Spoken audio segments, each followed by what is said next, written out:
அனைவருக்கும் வணக்கம். உங்களோட 2 நிமிஷம் பேசிட்டு போலான்னு வந்தேன். இப்ப யார பார்த்தாலும் மிச்சம் பேர் கொஞ்சம் இறுக்கமா, கோவமா இருக்கிறானுங்க. ஏன்னா 1008 பிரச்சனைகள்.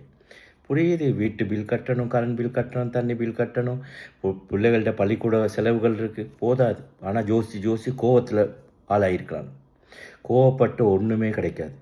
கோவப்படுற ஒவ்வொரு நிமிஷமும் முடி பழுக்கும், ரத்தம் கொதிக்கும், நரம்பு வெடிக்கும்.